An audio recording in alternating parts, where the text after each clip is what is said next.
چین، اللہ کو پاؤ گے تو چین پاؤ گے، ورنہ تڑپتے رہ جاؤ گے۔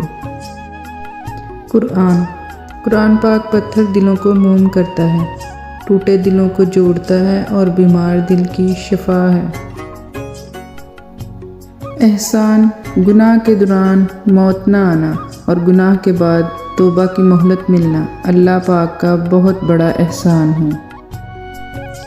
اللہ پتہ ہے محبت کیا ہے، وہ سارا دن ہمارے گناہ دیکھتا رہتا ہے اور صبح اپنے ہی فرشتوں کے ہاتھوں ہمارا رزق بھیجتا ہے، بے شک وہی اللہ ہے۔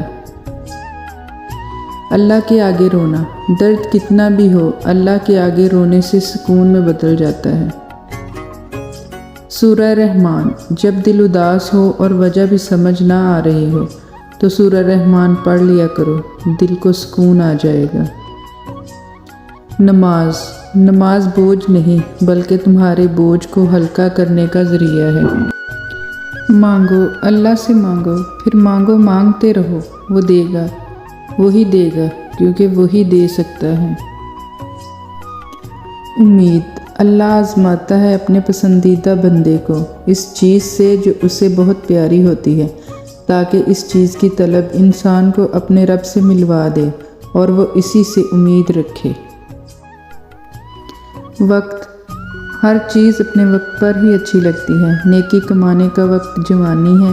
افسوسناک بات یہ ہے کہ ہم نیکی اس وقت کرتے ہیں جب برائی کے قابل نہیں رہتے۔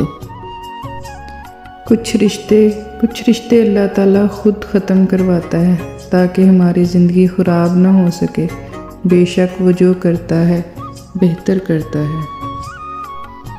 نصیب، دعائیں نصیب سے نہیں بلکہ نصیب دعاؤں سے بدلتا ہے۔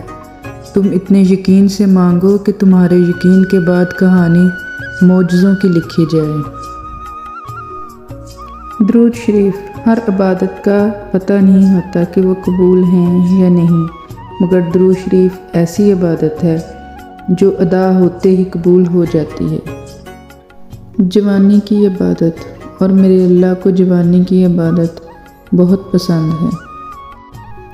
تہجد کا سفر، تہجد کے وقت انسان اللہ کے بہت قریب ہوتا ہے، اتنا کہ اپنی ہر دعا پوری کروا سکتا ہے۔